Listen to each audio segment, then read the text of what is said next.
Hey, today's guest is Nathan Wall from Victory in Recovery. Nathan, welcome to the One Pill Can Kill podcast. Honored to be here.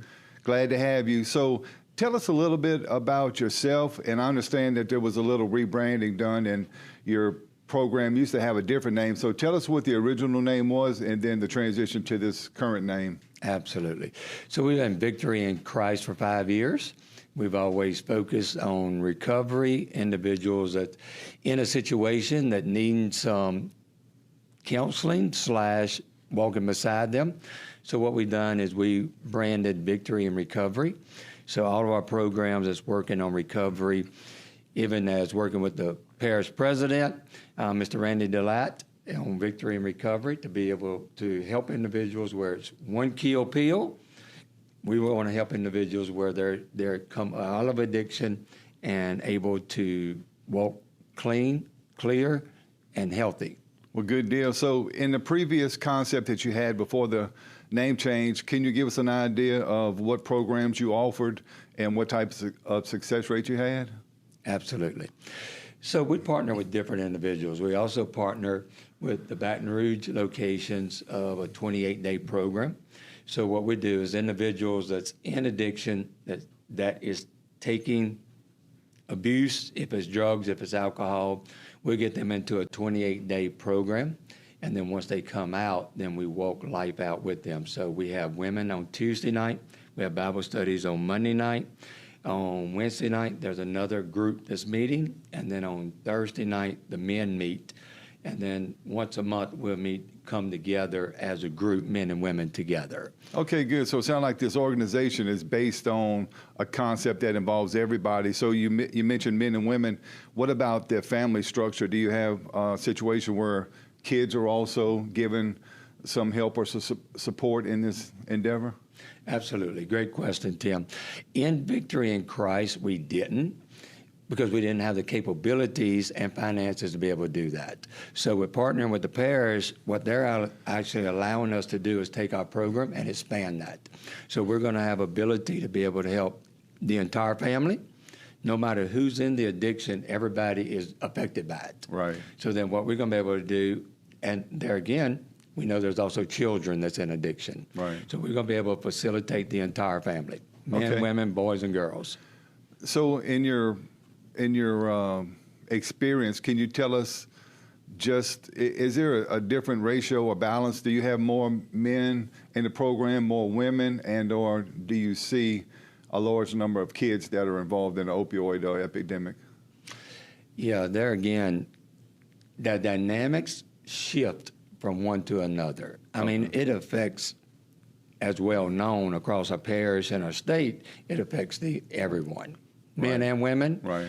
So I would say that we probably see more men, but that percentage could easily be just 60-40. Right. Okay. So, and the variables change quite often, I'm sure.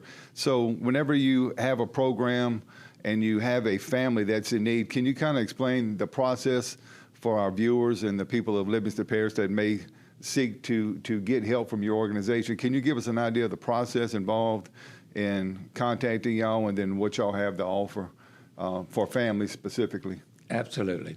So one, we're 26012 Holden on Highway 42. We have a web page, Victory in Recovery. Another aspect of that is there'll be someone available from 8 to 8:30 Monday through Thursday, Friday 8 to 4. And then Saturdays, we have somebody on call.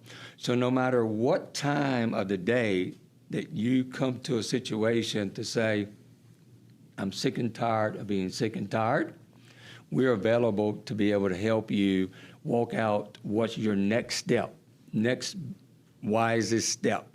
So if you're directly consuming, then we want to be able to get you into a 28-day program, and we're able to do that. So we can take you there because we have transportation also. If you can't get to us, you need transportation. Reach out to us. We'll come pick you up, bring you to the campus, and be able to bring you back home also. So it doesn't matter what age you are, doesn't matter what sex you are, nor does it matter what race you are. No matter where you come, if you're breathing oxygen and you need help in recovery, we'll have ability to be able to help you. So the situation where you say that you offer rides, so hypothetically, I'm on drugs right now. I call your organization. You tell me what? Hey, man, I'm on drugs. I just did some opioids. I got Narcan. I'm trying to come off fentanyl. I had enough. Sick and tired of being sick and tired, like you said. Right. Can y'all help me? What would be the process for you to get me help? I don't have a ride. I don't have income. I don't have any resources. I don't have any family to lean on. I don't have anybody. I'm by myself. I'm in the gutter, and I need you to help me. Kind of give me an idea. That way, people that are in that particular situation or those dynamics can know exactly what's going to happen. Yeah, so when you make that call, them lawyers make that one call. Well, we're the one call. So we will literally come pick you up. You got no money. It don't matter if you got clothes. We got clothes for you. We got a toothbrush for you. We got water for you. Whatever you need to take to that recovery location, we partner with Woodlake. So we're going to pick you up. We're going to give you what you need. It doesn't matter if we don't have it. We're going by the dollar store on the way to Woodlake. Okay. Woodlake has facilities in Denham, Baton Rouge, and Ethel. So, wait, I ain't got no money. So how can I afford recovery? Well, number one, the state has with Medicare and other situations, but because we've been working with Woodlake for so many years, anybody needs a bed, we can get you a bed. Okay, that sounds good, man. So the options are there. If you happen to be listening, or if y'all have someone in your family dynamics or family structure that's in a position where they need help, by all means, we'll make sure that you have all the contact information. We'll give you the phone number. He's already told you the address, but we'll go over it at the end. So whenever you offer these recovery options to people, what if I'm already detoxed? What if I'm already in a position where I know I want to get off of drugs? I don't have a job, but I do have some income. I do have some resources, because some people, the socioeconomic aspect of this is the very affluent all the way to the very poor can be involved in the opioid crisis internally, with their self and or in their family. So what exactly, you said Medicare, Medicaid, if I want to pay out of pocket because I have the resources to, right, do y'all have a specific fee, or is it something that you provide for free no matter what my income is? Yeah, so despite what your income is, you might be a millionaire. Right. Millionaires have addiction also. There's no charge whatsoever for anything that we provide to any services. Okay, outstanding, man. Now, because there's no charge, that the only way that would be possible is because of the parish joining forces with us to help us be able to navigate that program. Yeah, and we've talked about some of the resources that this parish, our parish president and his staff and his crew and everybody has been really good.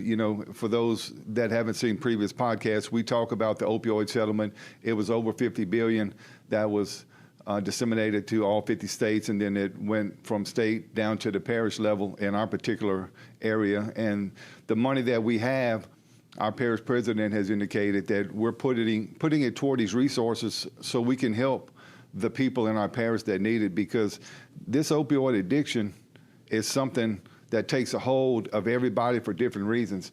Absolutely. There's a lot of people that, and you can tell me if you run into this, there's a lot of people that were legally prescribed drugs or opioids for pain or other situations, and they just became addicted because these are highly addictive. Absolutely. And the reason that we know they're highly addictive is because internal documents that I've talked about on previous podcasts, internal documents from Big Pharma indicate that they were very intentional on trying to make sure that they lied about the level of addiction, because when they put the Oxycontin out, they said there was a 1% chance that you would get addicted, and they knew that was not truthful, and that's why you see all these opioid settlement funds coming to our parish. So it's good that y'all partnered, and it's good that you're able to offer these resources. And I commend you and your organization also, because you're taking on a segment of society that a lot of people may overlook. There's a certain stigma attached to people in the addict world, if you will. There's a lot of times that they're dealing with deceitful things that they're doing, deceitful practices. They're having to do things to get money to get pills if they can't get them legally, right? They get them from illicit sources from a street level. So I commend you on that. Tell us a little bit about you. Tell us a little bit about your staff and how you just came into the mindset of, hey, this is what I want to do and this is what I want to focus on. Well, we're not going to focus a whole lot on me because God has blessed us to be able to have some resources to be able to help people, no matter what it is, natural disasters, if it's drugs. We have some individuals here today that had issues with their trailer. So we come in and help them with their trailer even. So when you look at me, what me did was get a good team of people around us. Dwayne Davis, Malcolm Grace here today. But we have a complete team. We have a board on Victory and Recovery. But then also we have individuals that we've already hired as directors.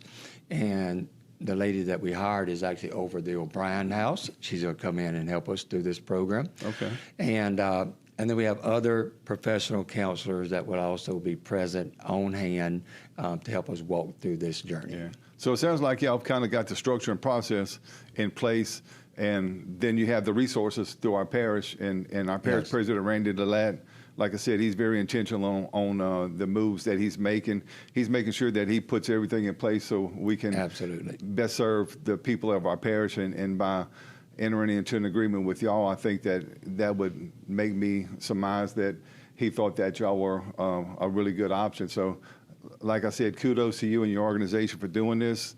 I appreciate it. I'm sure the people of Livingston Parish appreciate it. And tell us, before we end this podcast, tell us about the people that you've brought. You brought several people here today. Tell me about just quickly, you don't have to give me their whole life story, but just give me an idea of why they're here and what their story, just in a small summary, is. I do that. Before I go into that, I just want to share, most everyone in Livingston Parish either knows someone that's in addiction, or it's yourself, or it's within your own family. And until you address the issue and reach out to get help, the issue is just going to keep reoccurring itself. So I'm pleading today that make that call, make that decision that you're going to get help. It would be the best decision you ever made in your life. There are so many people, no matter what you were one time in life, and you still might be today, but yet you're living some things in darkness, and there is no freedom in darkness. There is no freedom in drugs. So to be able to come, don't exist in life, you're coming to thrive in life. And there's a difference between existing and thriving. There's also a distance in between hiding and having peace and joy. So please reach out to Victory and Recovery and let us allow you to be able to experience freedom and what the purpose that you were created for. Just some interesting stories. We have Chick and Crystal. Crystal was the cheerleader captain, Springfield High School, when I was in school. I'm going to tell you, prettiest girl in school. And had everything in life, great parents. But the simplicity of going through some struggles through life, her brother got killed. But next thing you know, she's on drugs, and her husband's on drugs. And it's just a domino effect. Right. So she came to your organization, and y'all were able to help her? That is correct. She came almost 5 years ago. Give us the names of the other people that we're going to talk to, and then we'll bring them up here and get the story from them. Okay. Dwayne's actually going to be the director and coordinator. He'll be the coordinator. So Dwayne Davis, Malcolm Grace here, and then we also have Jimmy and Russell. So just short story of Jimmy, the day he's out of jail from not only using, but being a runner and a dealer, the day he's out of jail, he's at Victory in Christ that night. And from that, That's amazing. now has a little baby. We're the godparents. And to see the progress from the day that he had no interest of being there Right. to now you can't keep him out the door, it's pretty cool to watch the progress of individuals. Yeah. Chicken Crystal, consistently, we have a program that we've been running on Tuesdays at 10 o'clock. They've been consistent for 4 years. Never missed a beat once they come through the program. Gotcha. Couple more? Who else you got? I think that's it. Okay, good deal. So let's talk real quick about your phone number. Can you give them your phone number? You already told him your address, but if you want to go with that again, and you can give them the phone number. That way, if they're watching and they need to, they can hit pause and they can, or they can not hit pause, but they can hit rewind and get back to it. All right, so the phone number is 504-945-7527. And give us your address one more time in Holden. That'd be 26012 Highway 42, Holden, Louisiana. So we want to talk about the success rate. Would you rather me talk to your coordinator, your director, to find that out? I think he could give you more precise, accurate numbers. Okay. So before you leave, I want you, if you don't mind, to address not only the people of Livingston Parish, but our parish president, and just kind of give them some insight on where you're at briefly and the things that the resources that he's given you that's going to benefit our parish. Just kind of an overview real quick. Absolutely. So when you look at victory and recovery, I'm going to say if you needed to go to New York, we had a gallon of gas. Ain't going to get us too far. But to be able to partner with the parish, partner with Randy DeLatte, to be able, Randy came, he's seen the program, he sees the success of the program.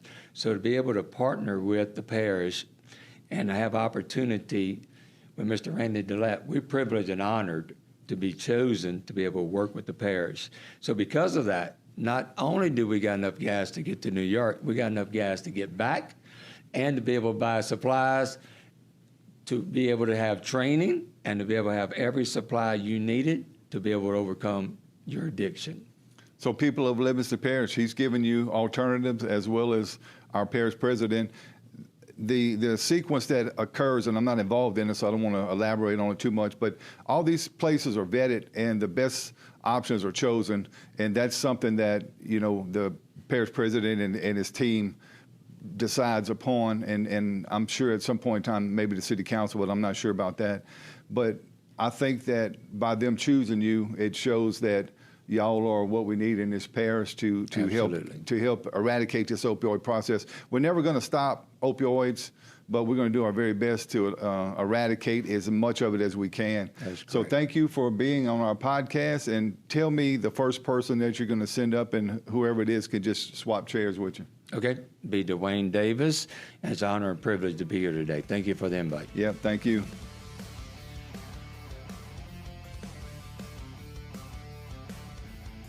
So welcome, Dwayne Davis. We talked to Mr. Wall, and he indicated that you had a position. Are you the director of the organization? Program director, yes, sir. Program director. So tell our residents who you are, how long you've been with this organization, and what you hope to achieve. My name is Dwayne Davis. I've been with Victory in Christ for 5 years. It has been 5 years since we started it and launched Victory in Recovery, probably mid-May. And we are attempting to reach not just the addict, but the entire family of the addict. We know that addiction is a family disease. So as Pastor said, we have equipped ourselves with the ability to treat the adult, the child, whatever comes with it, because we know it affects all. So tell us your story. Are you a recovering addict, or are you just somebody who got involved in the process to help recovering addicts? I am a recovering addict. I graduated down the street, Doyle High. Okay. Elite basketball player. What year was that? That was 86. Okay, so you my age. I graduated in 86 also. Really? Graduated Doyle High, got a scholarship to McNeese State University, made it to the NCAA tournament, and fell to addiction. Stayed in addiction from that point, 20 to 33. So the addiction was during college, right after college? The addiction started in high school. In high school? I was addicted to alcohol at 15. Okay. Still playing ball. Still playing ball. Yeah, that's amazing that you can rise to that level of success being addicted like that, especially to alcohol, because it seems like if you're drinking, that is going to impair you a little bit on the court. So did you ever experience any other type of addiction, or is alcohol? Crack. It went from alcohol to the NCAA tournament in March of 88. And that's when I was introduced to crack cocaine by a teammate. And it went from there to March to November. I was in the crack house in Lake Charles, Louisiana.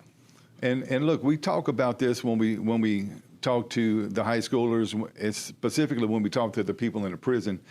We always bring up the transition, not the alcohol portion, but the crack cocaine epidemic, because as a cop for 32 years, I was involved in this on a street level. Mm-hmm. So everything that you're describing, I've seen, and I've had to take enforcement action on some of it. But the crack cocaine epidemic was really bad, and it took over a lot of society. But then in the late 90s, when the opioid epidemic came, it just made crack cocaine epidemic look like it wasn't even not even worthy about talking about, because the level of addiction, and you had a lot of inner city crack cocaine issues. It wasn't really an affluent type drug, but when these opioids hit, they pretty much, like we said earlier, the socioeconomic, it doesn't matter if you're rich or poor, it's all consuming addiction. In your particular position, you obviously talk and consult with people, so you can relay your own experiences with them, even though it's not opioid epidemic. I'm sorry, even though it's not an opioid addiction that you had, the addictions work on the same concepts. The opioids work on a little bit different factor because they attach to your receptors and all. But addiction is addiction, no matter what it is. So you're able to give them some insight. Do you find that that's of value to them whenever they're trying to recover? Identifying is the key. To be able to say that I've been in some of the spots, never been addicted to opioids, but I have had, and it all is the same. It's one and one. You lose one thing after the other until you have nothing, until you're homeless. And I once was there. To your point about the crack addiction in your days, and you probably have taken me to jail a few times because Livingston was my home. But I have been counseling for the last 18 years. Oh, actually a drug court counselor here as well. And to every 100 people, I might see 3 people that come in still smoking crack. Okay. That's how big the opioid has taken over. Yeah, and we go to the prisons usually once a week, maybe once every other week, and we see every now and then somebody will tell me that they're addicted to crack, and it's very rare, but we see 7 or 8 out of 10 people that indicate to us, and that's an unofficial poll. It's just something we do, a show of hands whenever we're teaching. 7 or 8 are either on drug-specific or drug-related charges, and when I say drug-related, and you tell me, in your situation, you tell me whenever you run out of money, you pretty much got to do anything and everything, which distances everybody in your family, right? Correct. Your family, your friends, and everybody else, they pretty much turn their back on you because you're somebody that's of no value to them other than as a kid or as a brother or sister or whatever. But the value you have to the community and to your family is almost non-existent because you're not doing anything productive and you're doing destructive stuff, right? Would you agree with that? I would, but I would also piggyback off of that and say I think that's what Victory in Christ has done for the last 5 years. And God has given us the ability through the president-elect to be able to do even more as we launched this Victory in Recovery, because I was that person and I just felt hopeless because nobody loved me. So we're going to abandon everybody in that circle that love us, and then some of them don't know how to treat us anyway. Right. So when we need love, they push us away. We created that monster, but Victory in Christ from day one, if you have ever walked through those doors, and your president did, our president did, you will feel love. And that's the number one thing that the addict who is down and out really need to know, that there is hope after dope, that there are people who've been where you've been that love you and will love you back to normal, whatever that may look like. And that's why I've been there for the last 5 years and will continue being there, because God is doing great things. Yeah, you're there for a reason, man, so I commend you just like I commended him. But you said one word, and I always touch on that when I'm teaching, and I say hope. Always have hope.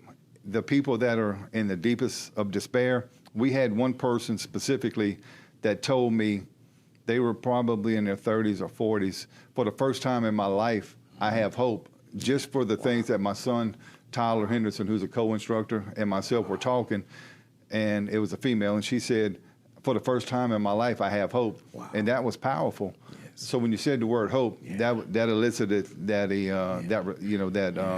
response and emotion. I got chill bumps as you speak. Yeah. Well, good, man. So your story is a story of success.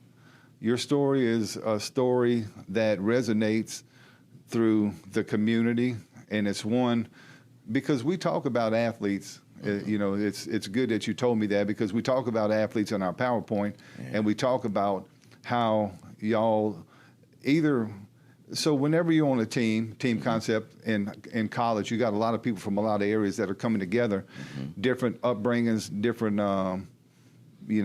economic issues. Some people were exposed to a lot of negativity in their life. Whoever gave you the crack cocaine, and I tell the people in prison this because a lot of them are there for drug dealing, whoever gave you the crack cocaine not only ruined his life probably, but he ruined your life.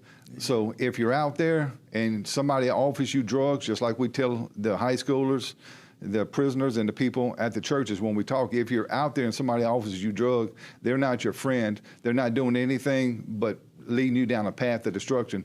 So understand that. And I think you are a good example of how you can be on the other end. Correct. Because now you've shown structured discipline in your life, which you probably didn't have when you were an addict. Correct. You've shown that there's a level of success that you can achieve. Yes. And by you achieving that, you can tell these other people, hey, I get it. I was where you're at. Yes. No hope, no anything, no hope, no resources, no nothing. But you said love. People that are in these, even when I was a cop, and I was a cop for the majority of my career in Baton Rouge, so we never ran across each other because I wasn't out here.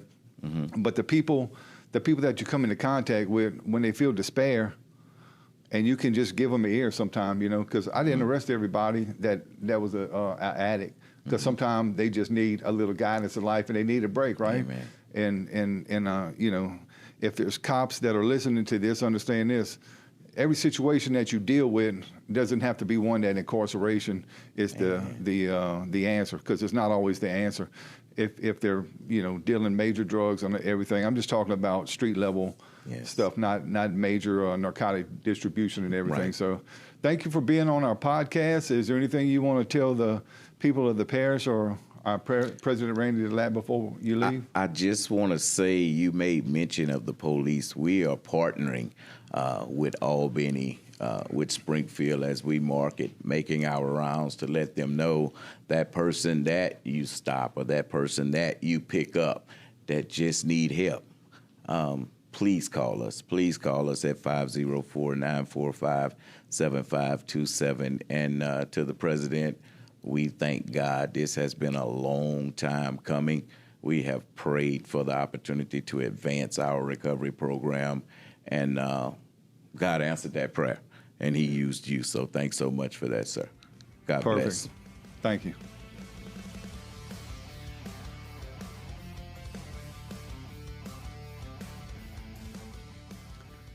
Our Our next guest is Crystal Nicky. So, Crystal, tell us a little bit about your situation. You told us before we got on film that you were a recovering addict.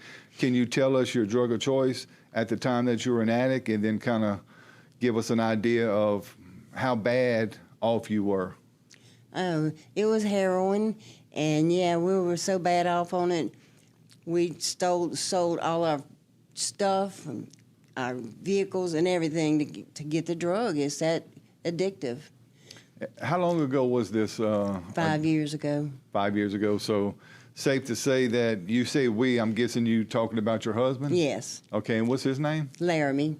Laramie what? Nicky. Laramie Nicky. Okay, Mr. Laramie Nicky, and you sold everything you had. So y'all are part of the component that I talk about, that you have to use additional resources. Usually you sell everything that you can, then you start stealing. Did you ever get involved in that lifestyle where you were taking things to make money to get the drugs? No, not really. Not really? No. So just selling off everything? Yeah. So when you were at your worst, what level of amount, what quantity of drug were you using? Whatever we could get. Whatever you could get? Whatever we could get. It wasn't a set deal every day, but it was whatever we could get. And how were you utilizing it? Were you shooting it up? Yeah. Or you were shooting it up? Yeah. So for those who don't know, heroin is a synthetic opioid, and basically years ago they had a huge heroin problem.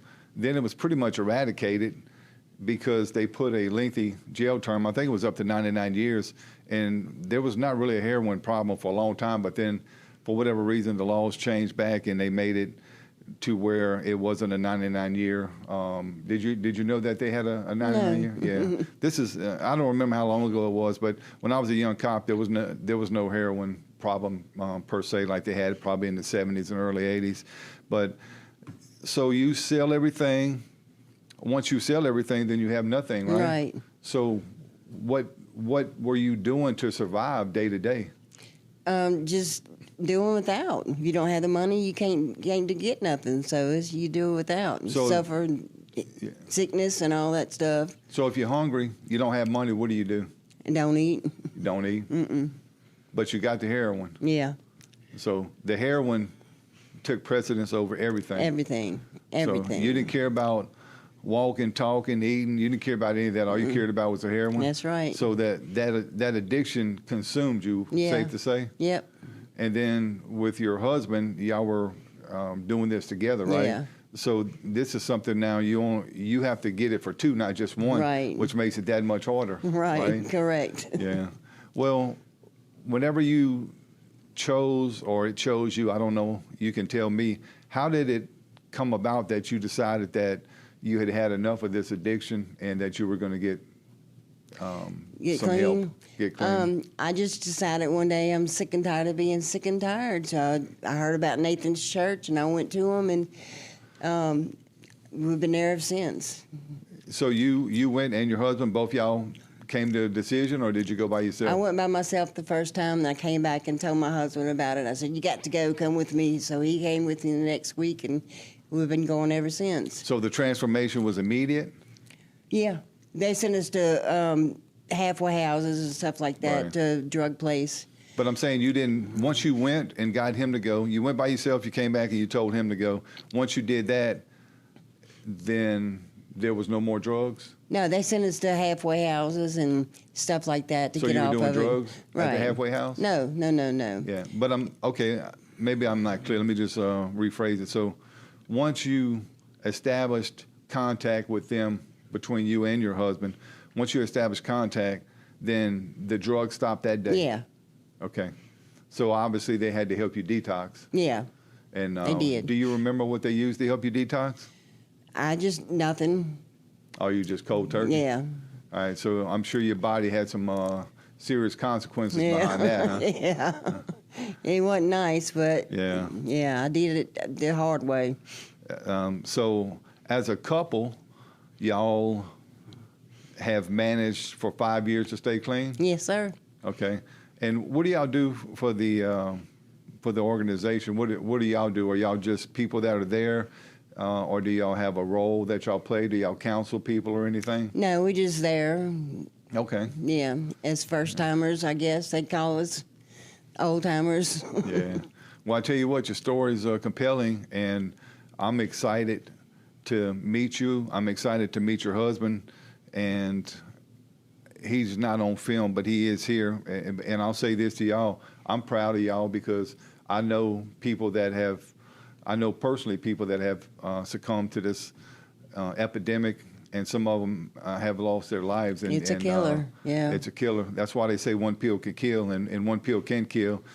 Your situation was a little bit different because you were injecting it intravenously, so that's probably as dangerous or even more dangerous because if it's laced with fentanyl and It's gonna kill you instantly. it'll kill you instantly, and then you got to worry about hepatitis and shared needles. Because I'm sure if you didn't have any money but you had the dope, you were just going to use whatever you had. Yeah. So if the needle was passed around with 10 people, it was going to be 11 because you were going to use it, right? Right. So your mind in that situation, can you tell our listeners, does it draw you every moment of every day when you're really high? And within your addiction, you spend the whole day looking for it, and then you go back and look some more, and then the rest of the time you spend looking for more. I mean, it's always looking for something, searching. All consuming, searching. Yeah.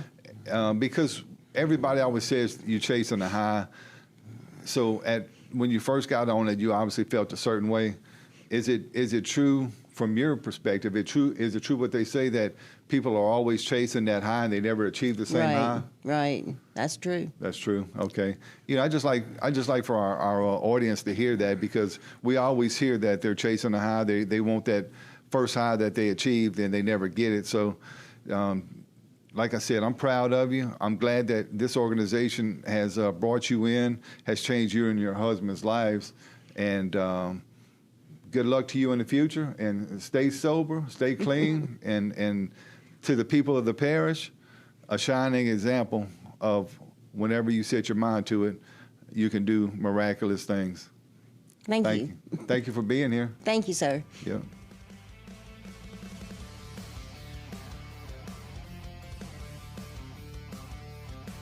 Well, the next person we're going to talk to is Jimmy Gallington. Jimmy, welcome to our podcast. How you doing, sir? I'm good. Tell the people a little bit about yourself. I'm Jimmy Gallington.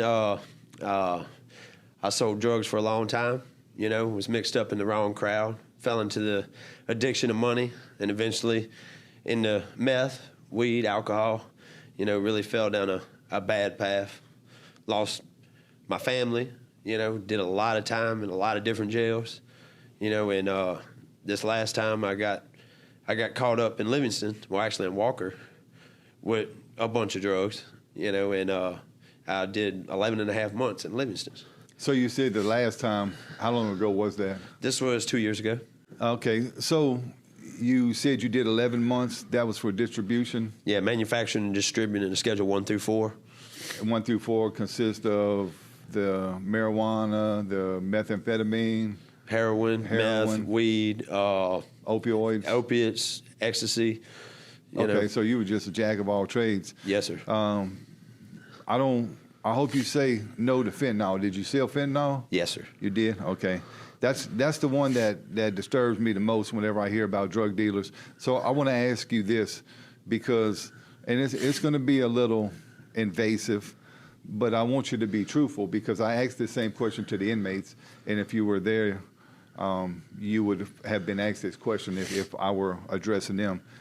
With fentanyl, you know the consequences because fentanyl, let me tell the listeners real quick, fentanyl is made medical grade in medical laboratories, and it's used for different things as far as anesthesia, as far as pain and stuff. So there's legitimate reasons for it, but whenever you're getting these opioids you're either making them or you're getting them from people that are making them illicitly, which means that there's no structure, no function, there's no chemical balance to it.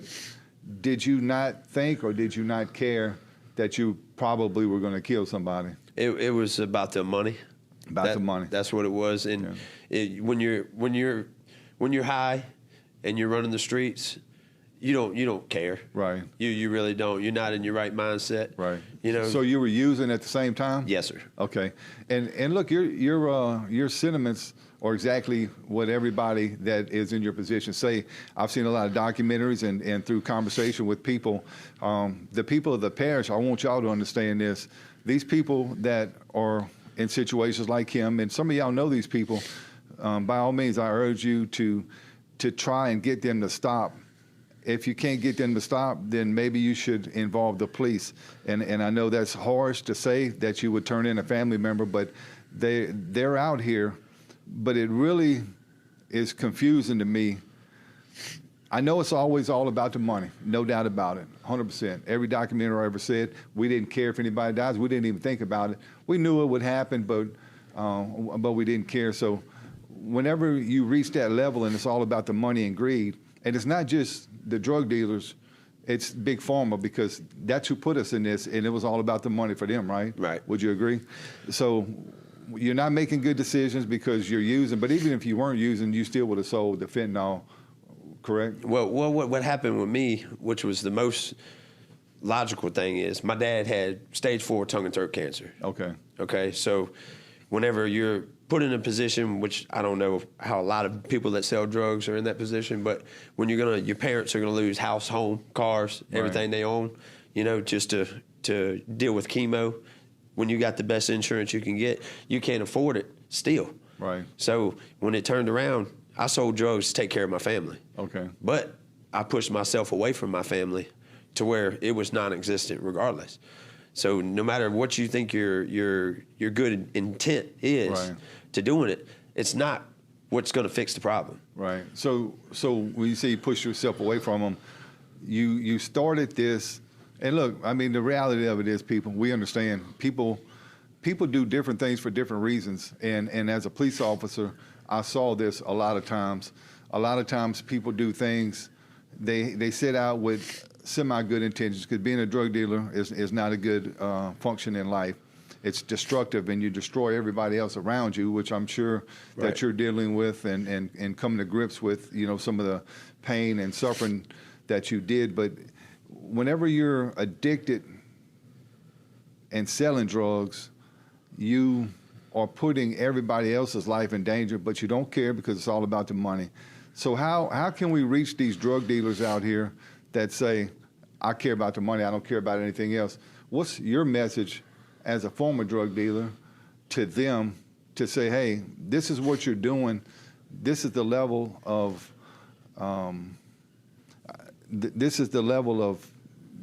just uncertainty that you're creating in the whole parish, man. You know, you're disrupting everybody's lives, you're disrupting their quality of life.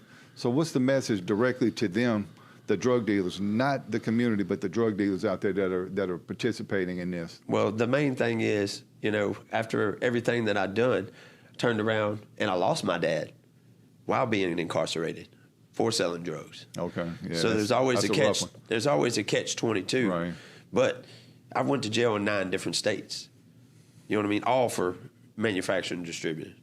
I mean, you move from one state to the next to the next, and you think that you're getting away from it, but it's just an endless cycle. So when it came down to it, at the end of the day, you don't have family, you don't have God, you don't have any type of structure in your life, and that's where a lot of people fall off to prison, because once you get involved with the prison system or jail, anything to do with having a record, right, a lot of people fall back off because that's the only thing they can do. Yeah. That's a lot of the things with this parish. You know, if you go to try to go get you a job at Wendy's, right here, you go try to get you a job and you're a convicted felon, good luck getting hired. Yeah. So that's what falls into a lot of people's hands, is they can't go get good employment.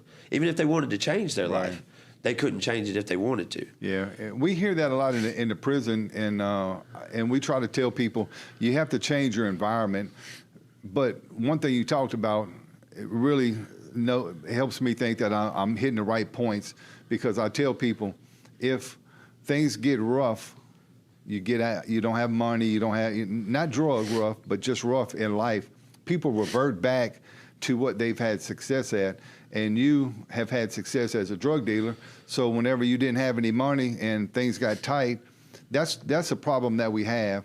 And one of the answers to that is, you just said it's hard to get a job. So we need to do better as a community, and people that are out there in the work industry, people that are out there that owns these companies.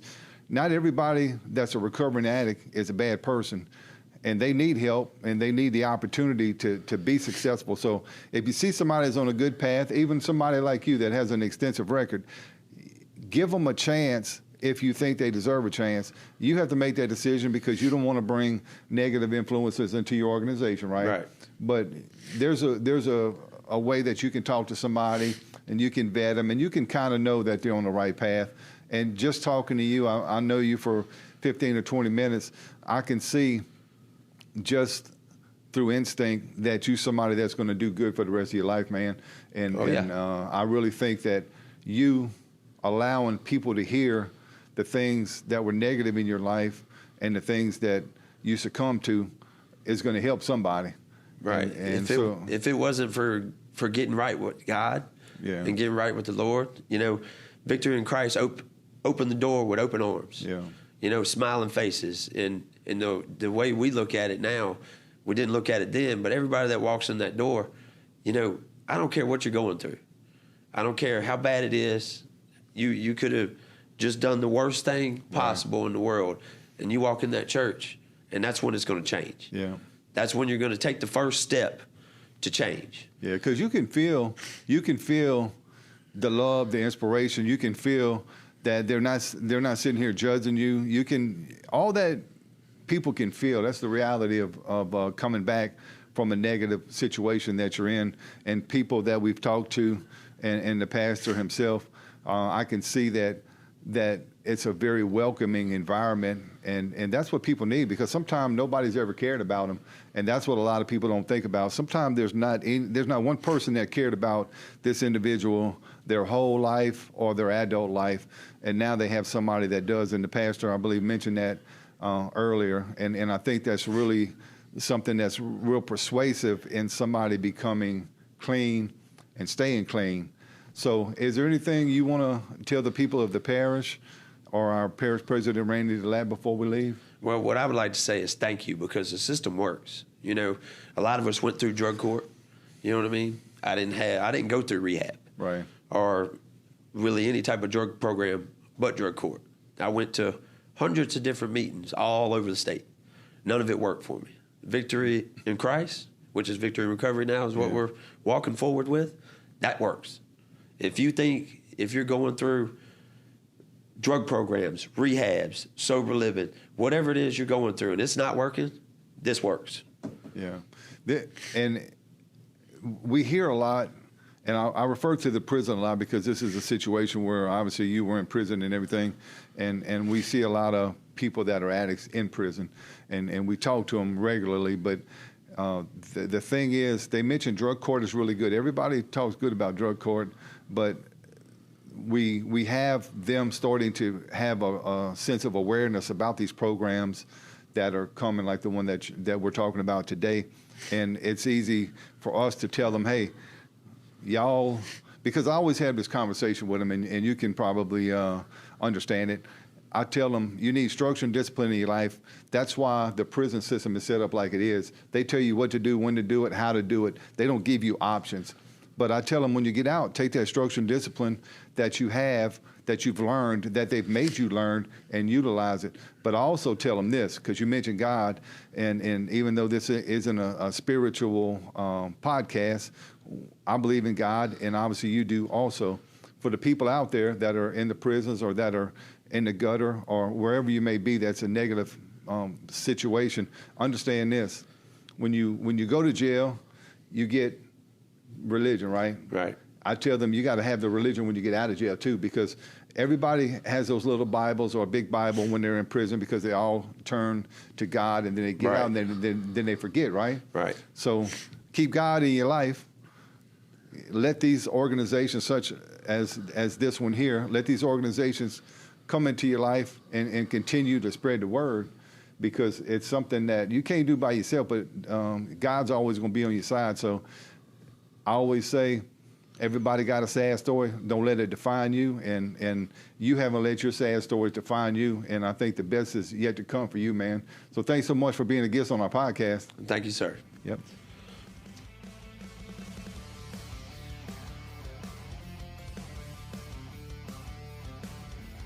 Hey, our next guest is Russell Allen. Russell, I want to welcome you to our podcast. Thank you. It's great to be here. Could you tell us a little bit about your story, what got you involved in this organization, and how you're affiliated with them? Okay. For the past 20 years, I've been addicted to methamphetamine. Had a few years of sobriety in there, but was arrested again 2023 and have been at the drug court for 2 years. And the whole time I was in drug court, I was at Victory in Christ, going to church and trying to get everything back together. Okay. So did you have an extended stay in prison, or was it just a short stay? When I say extended stay, that means did you have a lengthy sentence? So that's just kind of cop or prison terminology. I was in Livingston Parish jail for 3.5 months. 3.5 months. Okay. Yes. So you didn't have any long-term sentencing? No, sir. So the one of our previous guests indicated that he was arrested for distribution and some other things. Were the things that you were arrested for were just personal use? Yes, sir. Okay. Well, this time was personal use. 20 years ago, I was actually making methamphetamines. Okay. So you ported a Breaking Bad concept? Yes, sir. I guess so. Yeah. That's just a little humor. We got to throw in humor every now and then. We can't focus on all the negativity or anything. So if you hadn't seen Breaking Bad, it's actually worth watching. You created methamphetamine, you sold methamphetamine, Yes, sir. and then you did it. You were doing it at the same time you were actually Yes, sir. making it? That is correct.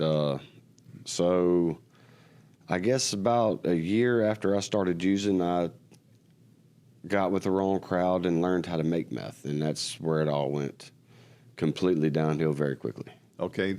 This doesn't have anything to do with anything other than my personal I just want this for my personal knowledge, because I hear stories all the time in the prison, and I refer back to the prison because that's where I get the bulk of my stories. Because when we're talking to the high schoolers, they're not going to really, because of peer pressure and everything, they're not going to really expand on their situations. But did you ever blow up a room or a bathroom or anything? I just need to know that. No, sir. No? Not one time. Because we had one female inmate who told us she blew up the whole bathroom of a trailer. I know a lot of people that did catch Okay. things on fire and blow things up. Yes, sir. All right.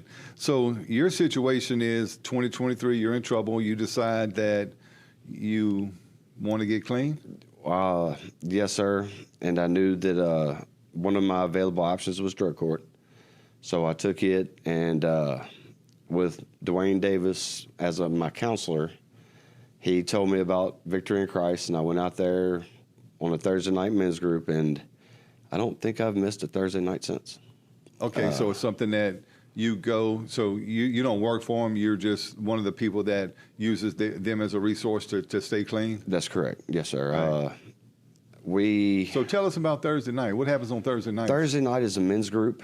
They provide food for us every Thursday night. We go and we eat. We have a little praise and worship, singing a few gospel songs, and then we start talking about anything and everything that crosses our mind.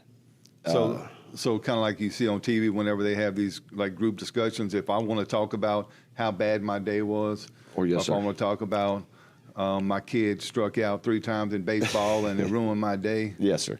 Not only is that allowed, it is actually encouraged. Okay, well that's good, man, because open dialogue, gives people the freedom to express themselves. And like we said, some people that are in this program and some people in the drug world, they don't really have a lot of resources. They don't have a lot of people they can lean on. So this opens the door. So would you say that it's brought you out of your shell and it's shown you the way and it's shown you that you don't want to be the guy that you were?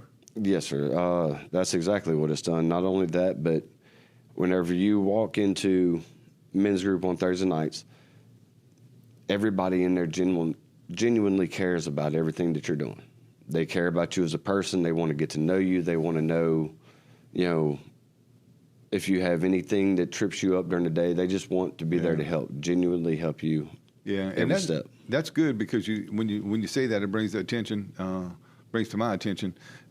There's things that throughout the day that if you're an addict, a recovering addict, I should say, that could maybe elicit a response from you. Yes, sir. It could make you think, and we use the analogy smoking. If you quit smoking for 10 years and you're outside or you're in a bar and somebody else is smoking, it may kind of draw you. Do you have that occurs? Is there anything during the day, on a typical day or in a typical week, is there anything that says, hey man, this is drawing my attention? Yes, sir. There was always being around certain people or being around that type of person. Right. It'll definitely trigger a response, and you'll have the urge to want to go back to doing the old habits. Because I mean, we're creatures of habit. Creatures of habit. So, what I tell everybody about changing your environment is That's right. necessary, right? Because everybody that's been successful tells me that they have moved out of the negative environment. That's right. So, go ahead. Changing people, places, and things was the most important part of my recovery Right. so far. Okay. Now that I have a group of people around me all day long that are good influences, that are all sober, that are all, God-fearing people, Yeah. life has gotten so much better. Whenever we deliver our message, I try to tell the people, you have to be around successful people if you want to be successful. The people that are as you once were, the people that are creating these drugs, disseminating these drugs, these people are doing it for profit, as one of our previous guests said. They're doing it for profit. That's they right. don't care about you. All they care about is the money that you can give them, right? So be around successful people, because if you want to be successful, the company you keep is very important. That's very You don't see very rich people with very poor people, because and it's not because they're better than them. It's just that they're doing different things in life to be successful. And really nobody wants to be around the people that are doing bad things in their life, because That's right. it's a destructive force, and you don't want to get involved in it either. You don't want to lose your property when you're doing methamphetamine and you don't have any money. Then you break into cars, not you specifically, but just in general. Yes, Break into cars, you hold up people, you steal from Home Depot, you steal from wherever, and you go to the community and you sell these things. When you break into cars, you get guns, right? You steal guns because people left their gun in the car. The next thing that happens is you sell this $400 or $500 gun for $50, and the knucklehead that buys it does something bad with it, right? So it's kind of like the circle of life. Everything kind of goes back to what you were originally doing, which was selling the drugs or using the drugs. So that's correct. Whenever you're at your worst in a day, this day, that day, or whatever day, how tempted are you to want to fall back into that life? Is it a major draw, or is it just a little bit, like, yeah, I want to ice cream, but I don't need ice cream today? Yes, sir. So whenever I first got sober and was still hanging around the kind of crowd that you're talking about that has to go steal to get, whatever they need, yeah, it was all the time. But once you become a part of something like, Victory in Christ or Victory in Recovery, whenever you surround these people and they call you every day just to make sure you're okay, Yeah. I'm not drawn back to it in the least bit. Perfect, man. That's what I want to hear. Victory in Recovery, doing a great job. I appreciate you being on the podcast, and what I want to tell the listeners right now is this: Victory in Recovery, you've heard from a few people, and it's obvious that they care, right? They genuinely care. So if you don't have anybody that really is somebody you can lean on, call these people. We're going to give you the number again. Call these people, man. This is impactful. I'm going to use this as a resource when I go into the prisons, because they're always asking me, what do y'all have to offer? Do you want, before we leave, and I really appreciate you being honest, and I really appreciate you sharing this content with our audience, anything you want to say to our parish president and or the community? I just want to say thank you for the chance to be a part of a recovery program that actually cares about the community and tries to make everything work out in a better, godful way. So would you tell Parish President Randy DeLatte and his team and the council, would you tell him that they picked a good organization? You picked a very good organization whenever you picked Victory and Recovery to try and lead us out of the epidemic of the opioids and any other addiction. Thank you for being on our podcast.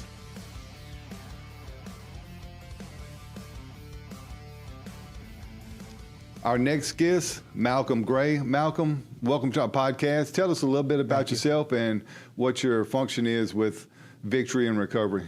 Well, I'm one of the counselors in training, and I'm also on the pastoral team there.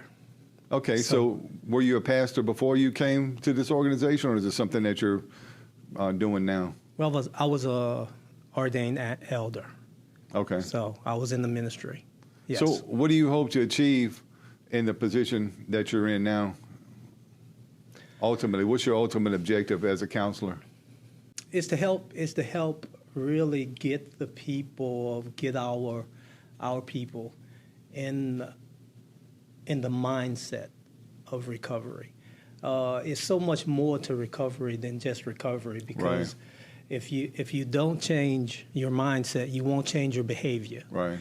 So we want to move them from recovery to just being clean, change the verbiage a little bit, because once you change your behavior, and after a certain amount of years, then being clean is so much more significant than saying that I'm just a constant recovery.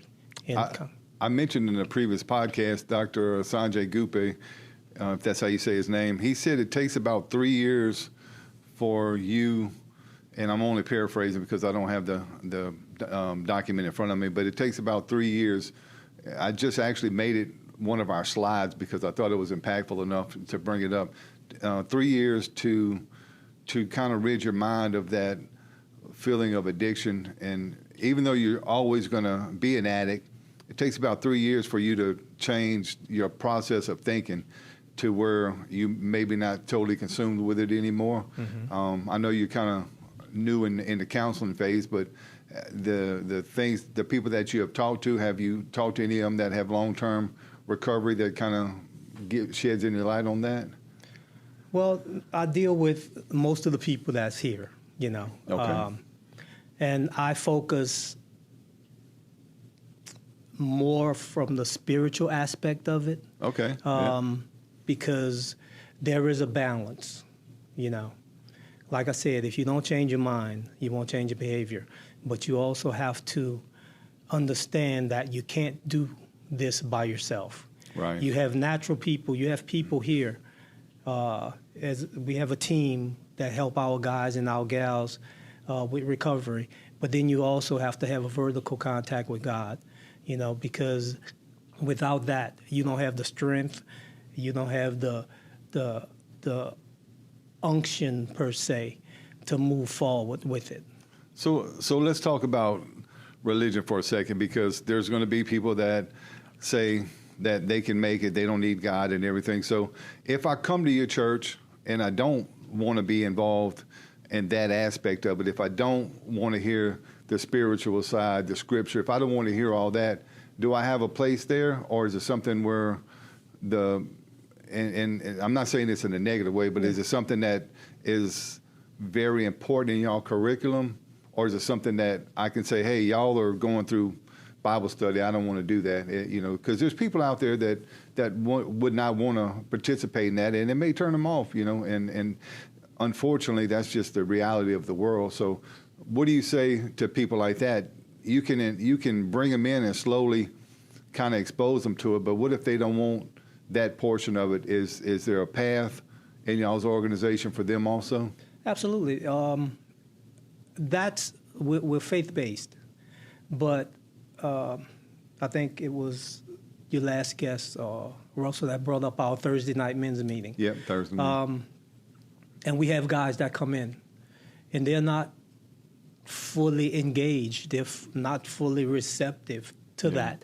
So they have options. You have your option. Okay, so they work at their own pace? Pretty much. Okay. And what we do is, you know, if we need to talk with whatever your situation is, Right. you know, we'll break off, counsel you on the side, one-on-one. Okay. So there are options. But I'll tell you what, though, I've not, in the time that I've been there, I've not really had a person, on any of the men, Right. that wasn't interested in the spiritual side. Yeah.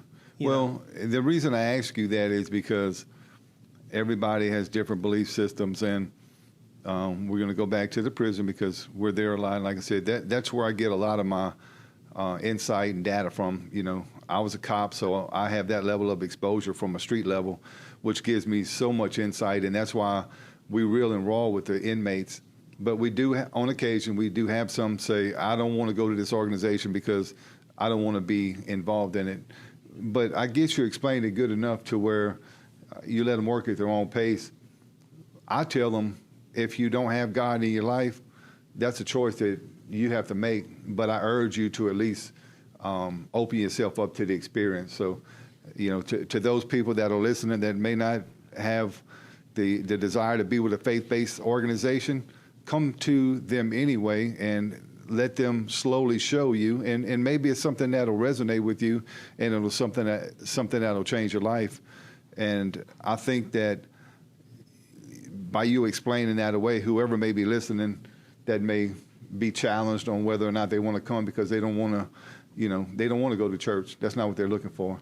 That y'all have the option to lead them down the path and just give them a little exposure. So I commend you for the path that you're choosing, you know, to further yourself as a counselor and to be there for the people that need you, because these recovering addicts, Jelly Roll said it best, there's a stigma attached to it, and people, you know, they look down on addicts, and addicts look down on themselves a lot too. But we encourage them, we bring them up. I always tell them, you have the ability to be whoever you want to be. Absolutely. We had a guy, he was 59 years old. He was in a meeting. I asked him what changed him, because we were in a very lengthy, in-depth discussion. What changed him and what got him clean? And he's one of the few people that I can say this about. He said he tried to kill himself. He lived through the attempt. He lived through it, and he decided that day that he was going to stop. He cold turkey, but that's not easy for anybody to do. No. And he's just one of the few that have ever told me that they were able to cold turkey and change their life. He was back in prison for something minor, so it wasn't drug related or anything. And I told him how proud I was of him, because God kept him alive for a reason, huh? And I always tell people, there's a reason I'm here. There's a reason you're here. There's a reason all this support staff and all these other people are here. There's a reason that these opioid funds came to our parish. There's a reason that Randy DeLatte is in charge of vetting and getting these organizations. So I believe it's a higher, you know, I believe that God puts us in positions that he wants us in, and for whatever reason, he chose you and I to be here on this podcast today. So before we leave, is there anything that you want to say to the president, Parish President Randy DeLatte, and or just citizens of our parish? Well, just basically, thanks for, you know, partnering with us, you know, giving us the revenue or what we need to be successful. And as far as the Livingston Parish, you know, come and check us out. Yeah. You know, that's all I can say. Just check us out and see what we're about.